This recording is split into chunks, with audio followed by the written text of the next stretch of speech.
Hey guys, it's Eric here, and in this video I'm joined by Aryaan Misra. Aryaan is a sophomore college student at Alma College in Michigan, USA, majoring in psychology and philosophy. He's also the co-host of South Asia's biggest true crime podcast, the Desi Crime Podcast. According to Aryaan, his hobbies include poetry, jumping rope, and trying to get cancelled online but escaping narrowly. Aryaan and I had a fantastic discussion about a very hot and controversial topic at the moment. We talked about the definition of wokeness or wokeism, the philosophical roots of wokeism, how woke activism can appear as demeaning to those it aims to help, like ethnic minorities, identity politics, cancel culture, the hijacking of the conversation about woke activism and cancel culture by the illiberal elements on the right side of the political spectrum, and lots more. A brief disclaimer. Aryaan is based in the USA, so a lot of what he speaks of may be new to some of my Irish listeners. For example, diversity and equity training takes on a different model in the USA than it would in Ireland. So please bear that in mind. This being said, I hope you enjoy watching the video as much as I enjoyed making it. Without further ado, here it is. Hey guys, it's Eric here, and I am back with another video. And in this video, I'm so glad to be joined with Aryaan. So, how are you, man? I'm doing very good. Aryaan is someone that I was introduced to through an app called Clubhouse. It's an app that Apple users can use. And Aryaan and I were in a discussion about wokeness or wokeism, which of course is the subject of this video. So in this video, we're going to be discussing it, having a chat about wokeism from the perspective of Gen Z or young people. So yeah, I guess Aryaan, just to get right into it, I love to kickstart the conversation. I'll ask you how you would define wokeism or wokeness, because I think there's a plethora of different definitions that have been thrown around since the conception of the term. I think maybe the initial definition of wokeism was born from, I don't know, a Black liberationist perspective, maybe in the 40s, the 50s, the 60s. It was used to describe someone who was just aware of issues, societal issues that you weren't supposed to be aware of. But now, I think in the political discourse about wokeism or wokeness, a lot of people are using it in many different ways. So from Aryaan's perspective, how would you define wokeism? I think as goes with any terms out there, multiple definitions are thrown out. I don't think that is unique to wokeism, but I see the disparity in how different kinds of people define it, because it tries to appeal to a certain audience. And so how I would define wokeism, or in fact, even before defining it, how I would understand wokeism is, I think the word woke comes from before the Black liberation movement of the 40s. I think you can trace it all the way back to Plato, the Plato's allegory of the cave, where it's that one man who escapes the cave and light shines onto him and he realizes that there's a greater good that exists. There's more to knowledge than his shadows, than the shadows he was seeing within the cave. And so I think the definition of woke today is grounded in that, where you, the individual who ascribes to the woke ideology, claims to know something that the plebeians, the general population, isn't aware of. The difference between Plato and today's definition of woke that I would posit would be that by having the knowledge, or by claiming to have knowledge that others don't, individuals within this ideology also claim moral superiority.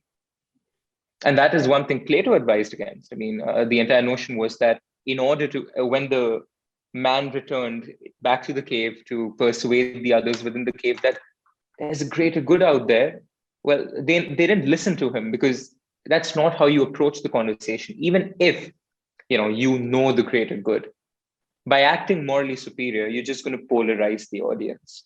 And this is all on the premise that you know the greater good.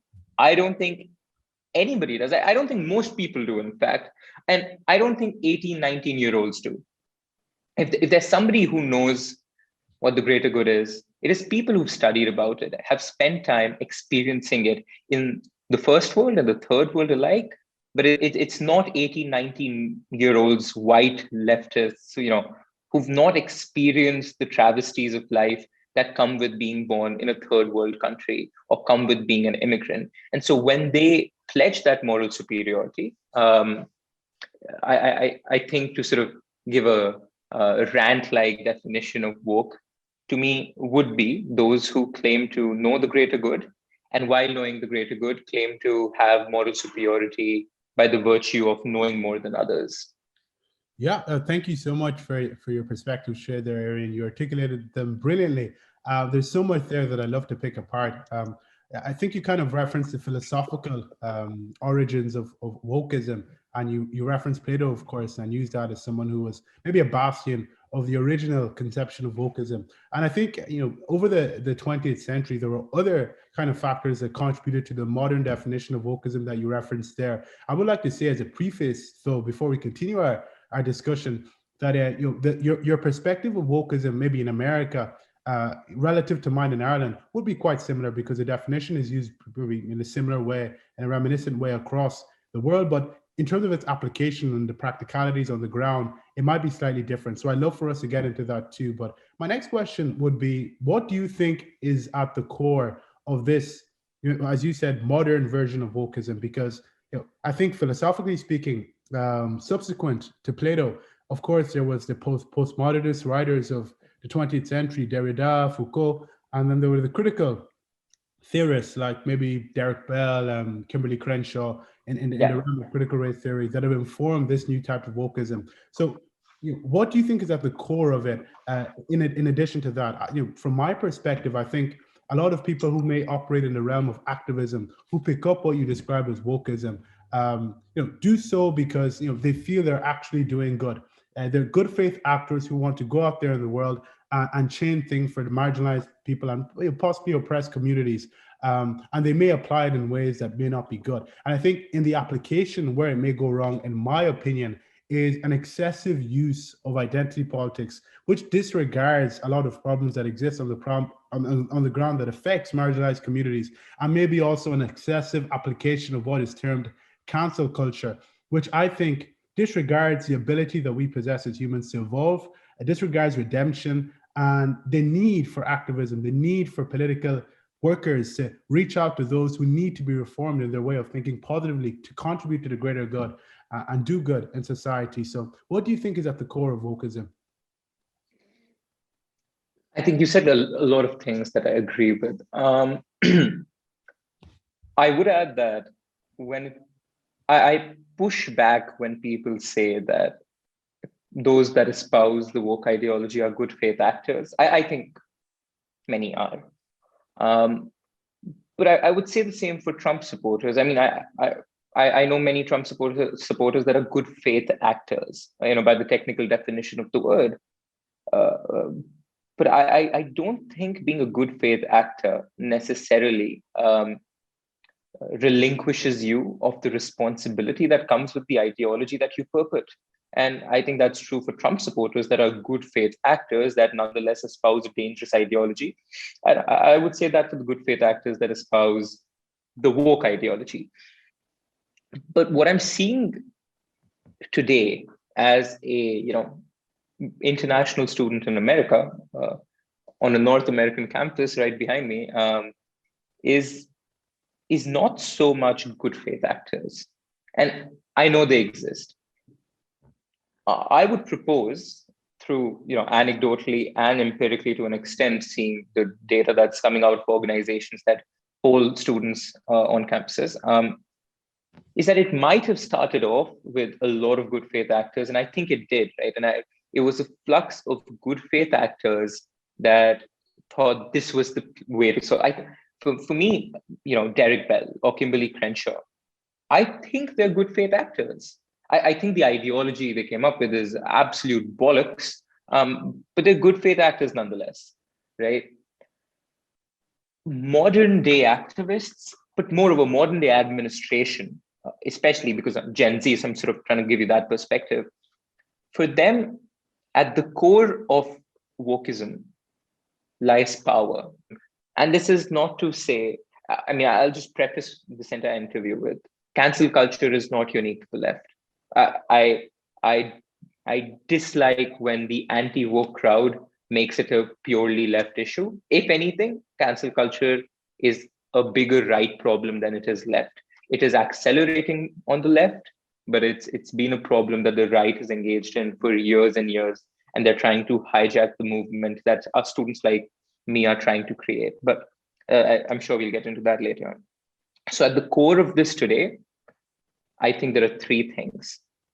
At the core of wokeism, we have social media, we have corporate wokeness, and we have purpose finding.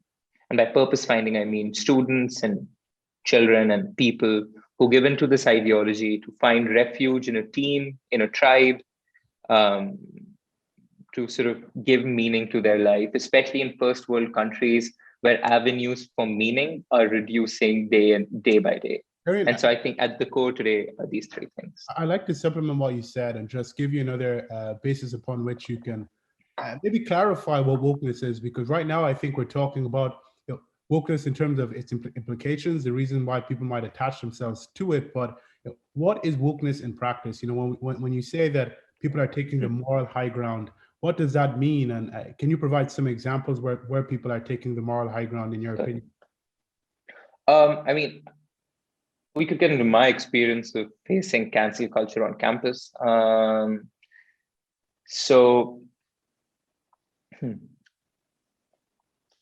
In my sophomore year, I was hired for 3 separate positions on campus. One as a first-year guide to freshman students, one as a TA to my biology professor, and one as a tutor for biology students. And as a part of my training for being a first-year guide, which is sort of to welcome first-year students, and since I'm a sophomore, I can guide them and explain to them what college life is, be a sort of mentor. 2 days before my job was to begin, we had a 4-hour diversity, equity, and inclusion training conducted by the gender studies professor on campus. This was nothing but 4 hours of being indoctrinated in a top-to-down method by the administration, who was completely untrained in the psychology and the therapy they were advocating for, by the pseudoscience they were promising students, and just the kind of things they were talking about, Eric. One way they were going about teaching students about diversity and inclusion we were playing a game where, I think the website is called Kahoot, but basically students there was a phrase that would appear, and all the student employees that were undergoing the training, which was 40 or so, had to choose if the statement was xenophobic, homophobic, sexist, or racist. And if you chose the right kind of bigotry that statement expresses, you get a point. What this was asserting was that any statement bereft of context can be bigoted, which is not true. No statement without context of who said it, how it was said, what was the intention, can be anything. You can't. An example was the professor told the international student that their English is good, and that was racist. And so everybody chose racist, and everybody was getting points. And I was sitting there, an international student, one of the few international students who's an employee, wondering, no. Last year, my philosophy professor, one of the most left-leaning guys who I absolutely adore, told me my English is good. He ain't a racist. You're telling me that he's a racist. Yeah. And it went on and on, Eric. And it ended with what sums up today's application of wokeness the best. It ended with a student, a female peer of mine, asking the gender studies professor, who has no qualifications in psychology, mind you, asking her, I don't have any triggers. Can you help me find mine? And instead of the gender studies professor going, oh, it's wonderful you don't have any, you're good, your mental health is in a good condition, the gender studies professor went on to talk for 3 minutes to tell the student how to find her trigger. Yeah. That flies in the face of any ethics of therapy where you're harming your patient instead of helping them. Yeah. And so I think those are that's my personal experience, but there are ample examples of wokeness's application in real time, where Thanks so much for sharing your experience. There's definitely lots there to unpack. And one thing I definitely want to get into is what I believe is the politicization of these conversations regarding wokeness. I really appreciated the fact that you said things like cancel culture are not unique to any political side, that both sides engage in utilizing these things for the enhancement or the advancement of their own political clique or club. And I think that's very important to do, looking at it from an outsider's perspective. And I find when discussing things like this, it's quite difficult because one would either characterize you as a snowflake lefty for, let's say, supporting the application of things like identity politics at times when identity politics might need to be applied, like the civil rights legislation of the 60s in the United States of America was legislation that was based upon identity, and no one would argue against that application, at least not publicly, because it was correct. But then an excessive form of identity politics, which might be proposed by wokeness, where, as you said, we overemphasize, critical race theory, for example. I think I could hear critical race theory in the example you gave there, the idea that, not seeing us as human beings, characterizing us as kind of political objects, political abstractions based on our identity. And, getting into what you said about wokeness and good faith actors, I find that wokeness, to me, sometimes it's a misguided way to respond to historical oppression. A lot of communities today that exist, let's say in America, for example, have been subjected to historical wrongs. And today, a lot of people want to right those wrongs. They want to cater to those communities, be it the LGBT community, people of color and the like, and the other communities that have been affected. But in kind of reaching these communities and ostensibly helping these communities, they kind of opt for methods that I think ease their guilt. And I'll give you an example. Zizek, a Serbian philosopher, he gave a speech at Oxford, and he talked about how he once delivered a speech in America. And after the speech, was being asked a question by a Native American man. And the Native American man got up and referred to himself as an Indian. And before he got the chance to speak and continue, he was abruptly interrupted by a white American man who said, "How dare you call yourself an Indian? You have no right to call yourself an Indian. We dumb, stupid white Americans came to America and we labeled you with the Indian label because we didn't know you were the Native Americans." The Native American man was quite frustrated and responded saying, "I call myself an Indian because me being a Native American implies that I'm an American of the past, and you're cultural Americans. And it shows how stupid you were that when you came here, you called me a Native American." So there, I think we have that white American in this example. And I think this example perfectly characterized what I believe to be kind of this woke form of activism. He butted in, possibly in good faith, to try and enforce what he thought was right. But he didn't do so out of love. He didn't do so from a place of rationality or compassion. He did so out of guilt.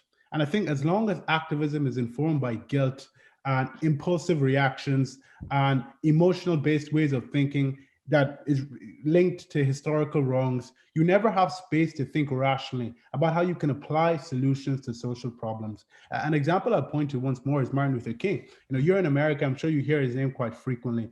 At the time of segregation, he opted for a humanistic approach to tackling social wrongs. He, of course, took a Christian approach to that. He said that we're all one in the eyes of God. But he said we're all human beings, whether you're white or you're black, we're all a part of the same family. And if one person wants to treat me in a racist way, they have failed to realize that they're part of the same family I am. Whereas with the example you gave, with the person who didn't know their triggers or what they had that made them racist, instead of them being, just not racist, they are just implicitly racist. They just fail to realize they're racist. Whereas with MLK, the racists were humans and they're part of the human family, and they failed to realize that, hence why they were racist. And that second ladder MLK approach, it gives you room to convert people, to reach out to people, to not create echo chambers from cancellation, pushing people to the margins, creating a space where people can actually have a discussion, where you can convert the wrong and bring them to the realm of the right. And this is what MLK, I think, mastered at a time of sweltering racism. Whereas now, when things are racist, there's problems in society, but things are not nearly as bad as they were, let's say in America, as they were then. It seems like we're opting for a more identity-based approach. And this would be one of my main problems with wokeness. I'd love to hear you chime in on what I've said. Yeah. For anybody listening on this conversation, I think identity politics has been tainted for far too long. I think identity politics are not just important, they're inevitable. I mean, especially for Black people in America, or brown people, or identity is a part of their political motivations, and it has to be, because they've been oppressed for that for the longest time. And so it does not make sense for them to enter the political arena and say, skin color out, I'm just a human being. That's not how identity works. And identity is intersectional, intersectionality as a concept is very interesting, and how people with intersecting identities play differently in the political arena. But I really agree with something you said, which is, when critical race theory is taught in a manner which teaches individuals to interact with other individuals as political identities and not individuals, is where the problem begins. Because at that point, you're merely one of those trench soldiers back in World War I, where you're a disposable tool. You're no longer a free moral agent. You're just the next hen waiting to be slaughtered, right? Because once you start seeing people as tools for political means, something Kant would say that no, people should be the means unto themselves.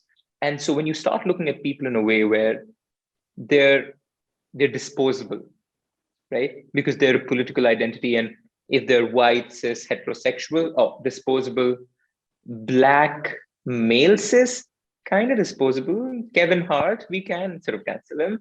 And so the further down you go, the more identities. And so that's problematic. And that is what you start to see. I agree with you also on the part that, or perhaps sort of elaborate on, I think wokeness plays differently in those who are advocating for themselves versus those who are advocating for others.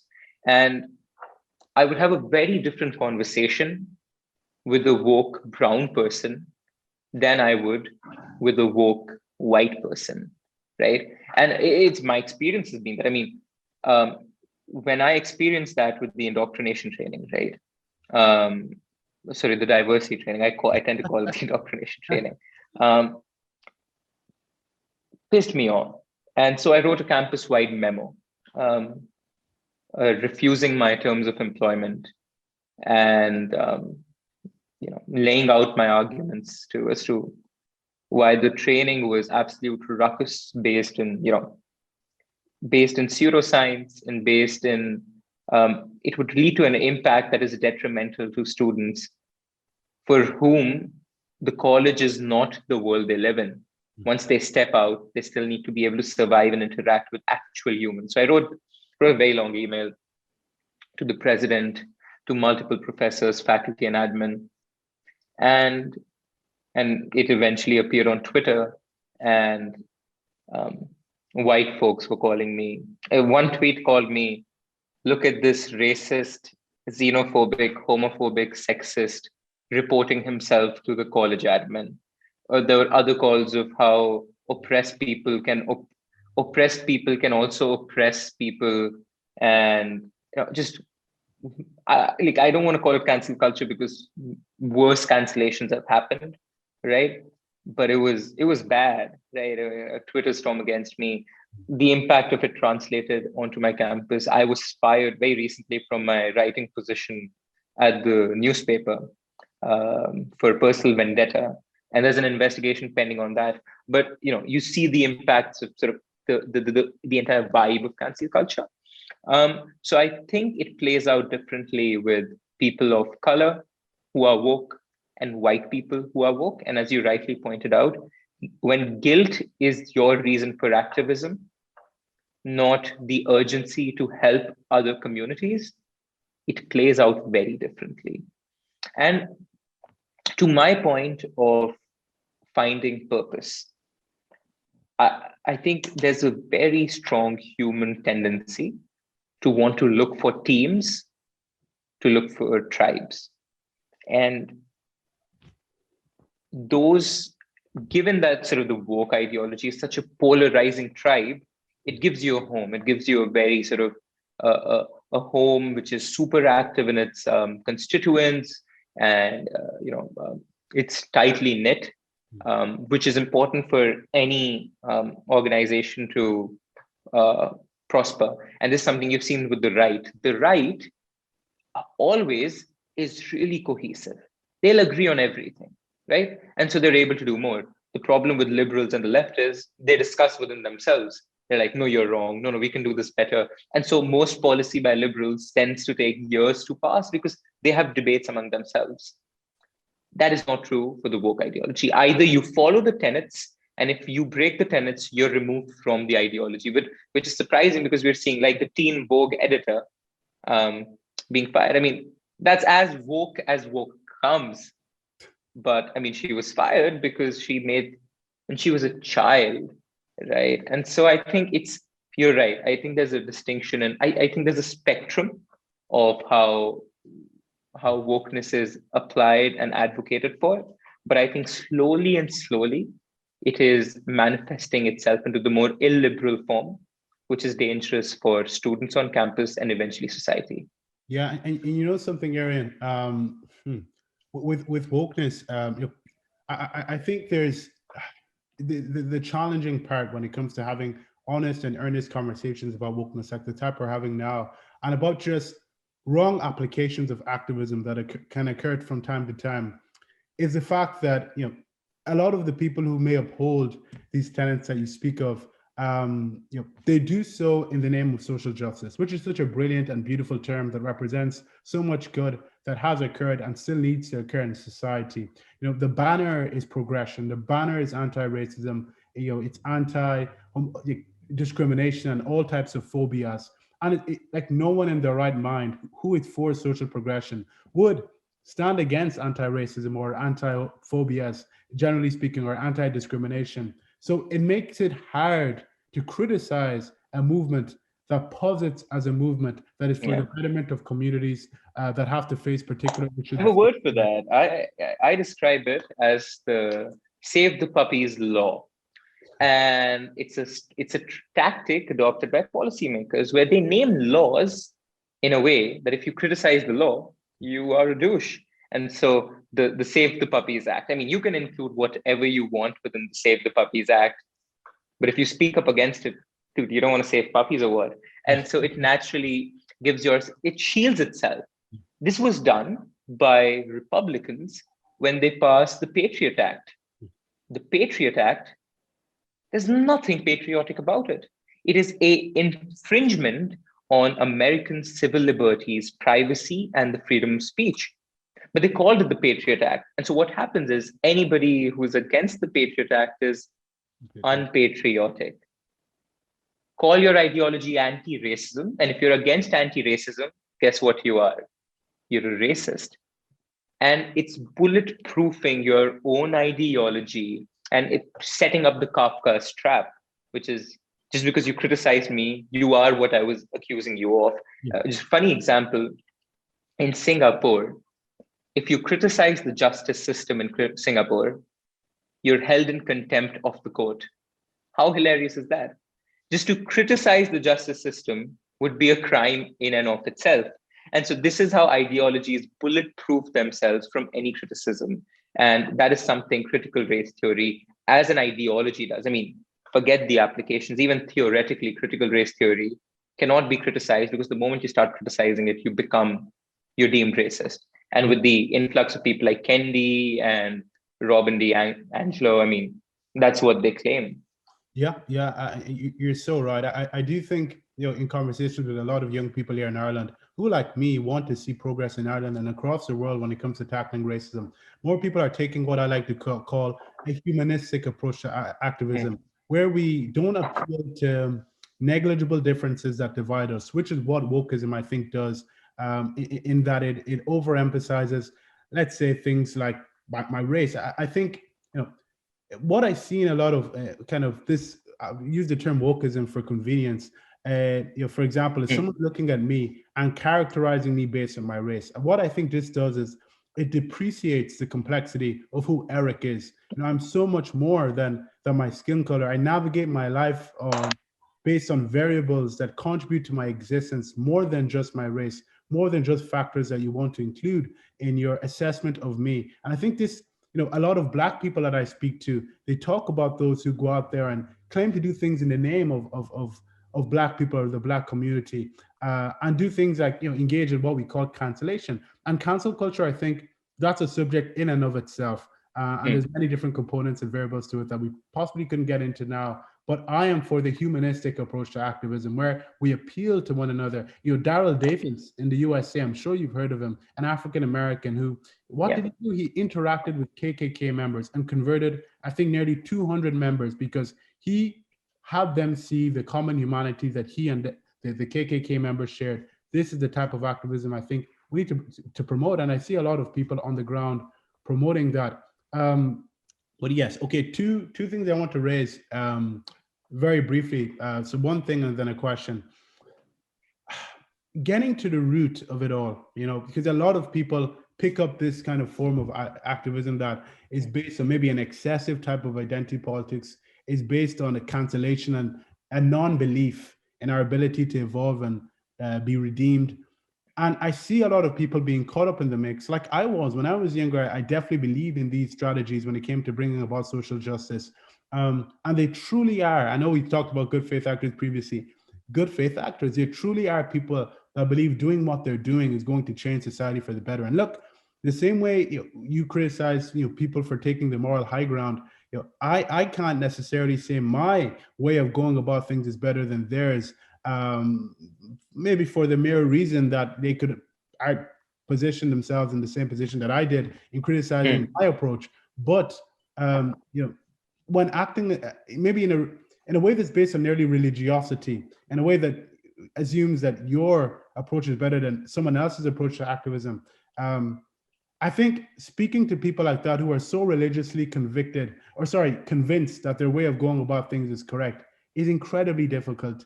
And getting them to realize that there are more approaches to going about activism that are based on love and rationality and empiricism, it's a very hard thing to do. So what do you think is the best way to go about doing that when it comes to people that are possibly good faith actors? I love that question. And I love any question when the conversations around wokeism do not talk about solutions. So I'm really happy you bring that up. Sort of, how should we proceed? I think one radical solution would be to get rid of ideologues like Kendi. And what I mean by that is, to people like Kendi, Ibram Kendi, a writer of it's called How to Be an Anti-Racist, everything apart from gender is a binary. Racist or anti-racist, good or evil. And when you start viewing the world in those binaries, right, that you create, that are a figment of your own imagination, and you start classifying people, right, you start seeing some ways as the correct ways and some ways as the wrong ways. And in real life, good things have bad components to it, and bad things have good components to it. But when you start classifying, things you see in good and bad, you lack the nuance of learning. You lack the nuance of growing. And that's something I think people more on the center in this sense. Though I don't think I'm on the center in every sense, but I think that's what it means to be on the center, to not be on the center in everything, is that our ability to realize the good things about wokeness, because there are good things about the values it espouses about social justice, like you said. What a beautiful term to encapsulate years of centuries of miscarrying of that justice. So we can learn that. What can we learn from the conservatives? Well, we can learn from the conservatives that the right to protect free speech, right? They want to preserve that in America, right? And that's one good thing about them. They're trying to conserve real American values that are inherent to America and beautiful in its own right. And so if this lens of nuance is applied, where we don't vilify people, right, we'll be able to see the good things in bad people and the bad things in good people, and sort of realize that nobody is perfect. How that might play out is, I've had many conversations with people trying to find a solution. I don't think I have a good solution for people who've already been converted to the belief. I think that will take its own course of time for the pendulum to swing back. I mean, at least I don't know how to make a difference in that sphere, but how to prevent it from sort of metastasizing into something even worse and even bigger would be to not teach binaries to young children and to college students. Operating off that belief that if something doesn't fit your narrative, it is evil. And so if we stop teaching children that way of thinking about things, if we stop teaching high school, college students to be more tolerant of diversity instead of homogenizing diversity to be able to be tolerant of it. In America, when you talk about race, or when you talk about controversial things, it's hush, hush, hush. It's brush it to the side. Let's not engage let's create a safe space, where we don't talk about controversial issues. It's a safe space. Nobody will feel attacked. Come to India, and you will have my classroom was one half believed that they should have the right to eat Hindu gods, cow. The other half believed that nobody should be able to eat their god. I mean, how primordial can a difference be than that? Like, one is advocating to eat the other's god, the other is advocating to retain the right for preserve their god's sanctity. In our classrooms, we didn't brush that topic aside. Beef ban, the idea of that eating cow should be banned, was talked about all the time freely. In fact, in our social science classes, the teacher moderated those discussions. And best friends engaged in debate, and after the debate still remain best friends. Only because we were tolerant of each other's ideas. And this was taught to us as children. And so I think we need to see that more in America. Yeah, and Aryaan, just to say one thing to add to what you said briefly, I think the conflation between let's say, particular approaches to activism and anti-racism, as we said earlier, or particular approaches to activism or anti-misogyny, for example, means that criticizing those approaches, classifies you as a racist or a misogynist, as you said. And there is a very fine line between discussing methodology towards bringing about just and equality-based solutions, and also speaking in a racist way. Racism, discrimination, that's not up for discussion. As for methods and approaches, that can be. But when you classify your method as the only, as you said, anti-racist method that exists, opposing that method renders you a racist. And I would push back there, Eric. I would say that it's not just the approach. It's not just the approach that can be. I think even the definition can be questioned. And the problem is because the definitions are being expanded. There's concept creep being applied to what racism was 15, 20 years back, an irrational hatred towards somebody because of the color of their skin or their race. Today it is prejudice plus power. So you and I can't be racist, man. How privileged are we? I mean, so I think we can question racism as well. And we can question anti-racism. I mean, the definition of anti-racism is that all policies need to result in an equitable result. Otherwise, they're racist. I mean, I disagree with the definition as well, let alone the approach.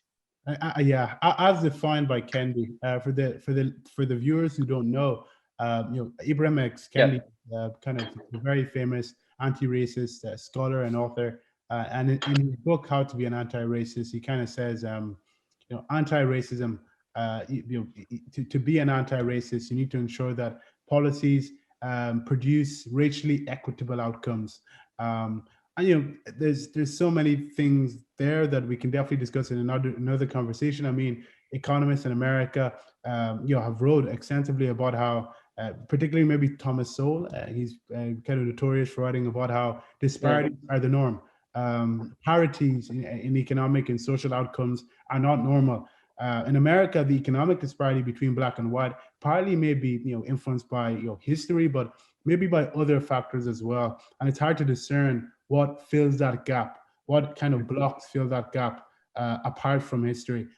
Maybe other things, as different studies suggest different things. But yeah, I completely agree with you. And I think defining these terms in a way that's suitable to particular political movements, to challenge approaches.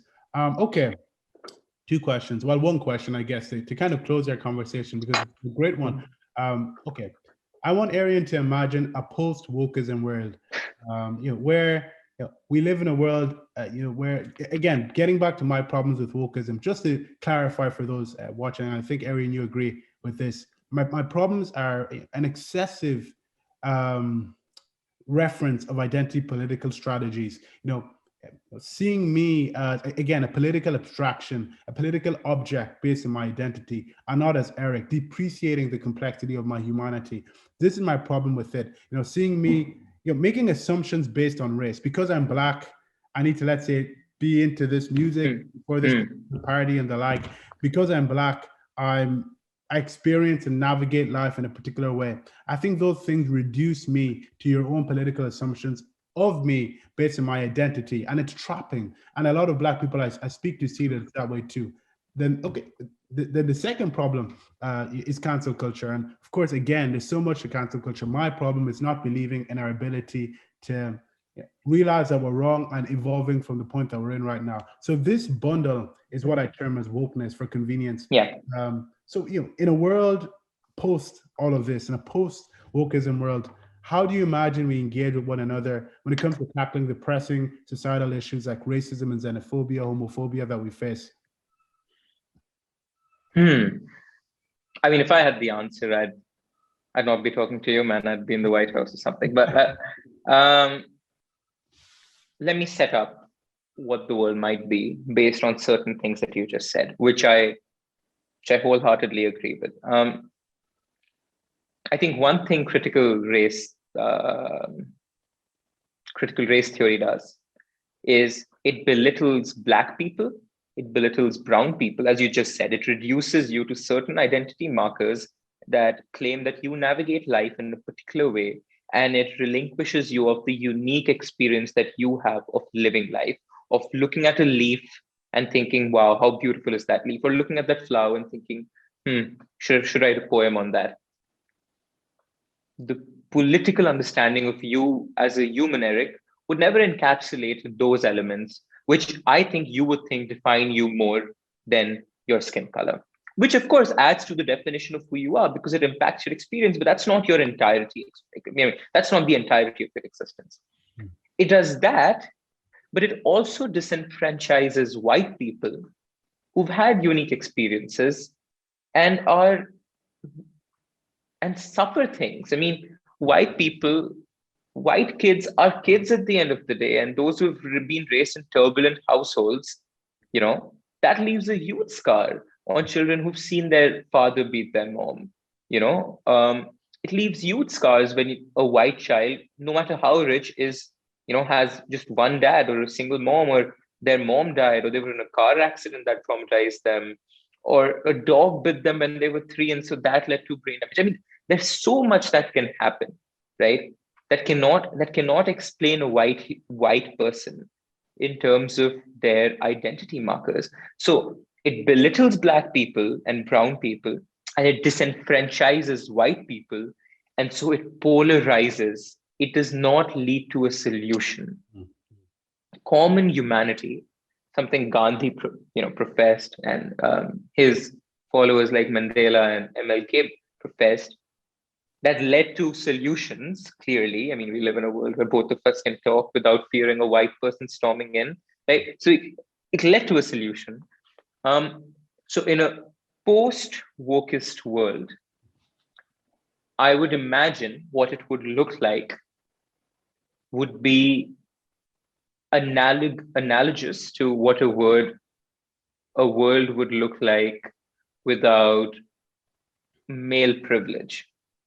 Now, what I mean by that, critics of cancel culture say that, or sort of proponents of cancel culture, they argue that it's not a big deal.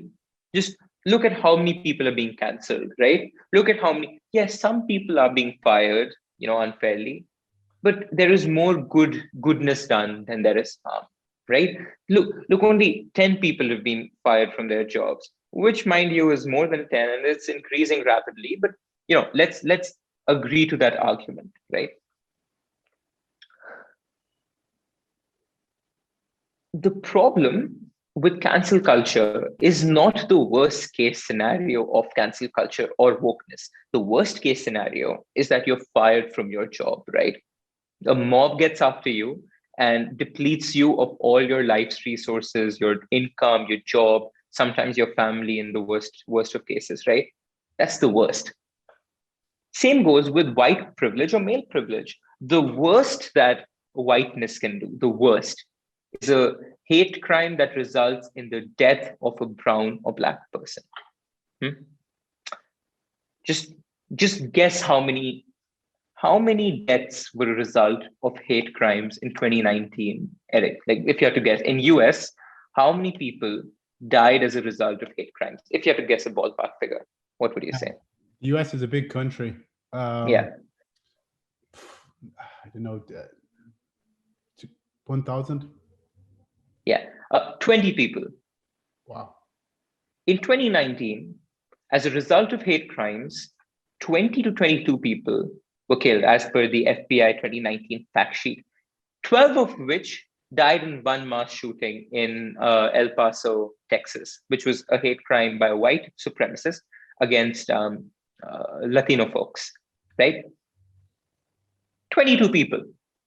Does that mean white privilege does not exist? Because the worst case scenario of white privilege is so rare now? No. White privilege is comprised of you, Eric, walking in rural Michigan and being uncomfortable in your skin because somebody might be recording you, as has happened with me, just white people recording me. And that was one of the scariest, experiences. I call 911. You're scared of that. You're scared of, you're scared of picking up your wallet if you drop your wallet. I mean, the proper things that scare us because we know they might result in the worst case scenario. That is what makes up white privilege and male privilege. When, fine, there are very few rape cases on my campus right across the years. Does that mean male privilege does not exist? No, it means that a girl will feel uncomfortable walking out at 12, whereas I won't. I mean, I go on jogs at midnight. That's what a world with cancel culture looks like, where there is this fear, a fear of being fired, a fear of being reprimanded, a fear of having a crowd behind you. So the critics are completely misplaced in attributing the dearth of worst case scenarios as sort of vindicating of it not being there at all. And so post-wokist world, and the shortest way I can think of would be one where there is less fear. There is less fear to talk about controversial issues. There is less fear to talk to people of different backgrounds, ethnicities. And the lack of fear will result in more solutions, will result in more common humanity coming together, where you talk to people and you realize that, he's a Republican Trump supporter, but he wants to travel too. Or leftist person who wants social justice by eating the rich, but she loves Kavafi, the poet, as much as I do. I mean, it will give birth to those conversations, and I think that's what a post-woke world would look like. At least I hope it would look like that. Amazing. And then we can again talk about how big an issue the right wing is, because that's a bigger issue in my opinion. Yeah. Once wokeism goes, we can again talk about how big an issue populist right wing is. I mean, that shouldn't be forgotten. No, absolutely not. Absolutely not. It's just fantastic. And I think there's no better note to end than that one. I'd like to say, though, just a thank you so much for hopping on this conversation and engaging in dialogue and discourse around this subject with me. It's not easy to talk about these things, especially not publicly. and I speak to so many people, privately, Black people especially, people of color especially, and they do share our sentiments. They do believe that there's so many issues that they face that need to be tackled, but the approach that we take to tackling it should not render them as weak or inferior or people who are in need of saviorism, but instead, people who can combat these issues in tandem with other people, sharing the same capacity and strength that they do. And one thing I appreciate, I said it before, I'll say it again, is the fact that you avoided the political dichotomy that people tend to draw when it comes to this wokeness conversation. You'd see a video from, let's say, the white right wing American, maybe a PragerU video saying that wokeism. I Daily Wire, like Ben Shapiro types, I can't put up with them. Just very annoying. But yeah, because they engage in the same rhetoric. They engaged in villainizing the other side while saying, "Look at them villainizing us," and I mean, like, you're doing the same thing. Yeah, there we go. And it's so hard to, let's say, criticize these things, because criticizing these things is synonymous in the minds of many, the likes of the PragerUs and the Daily Wires criticizing them. So yes, thank you so much once more for hopping on this video, and I'm sure to have you back for another video very soon. I'd love that, Eric. All right, great talking to you. Have a nice day, man. Bye.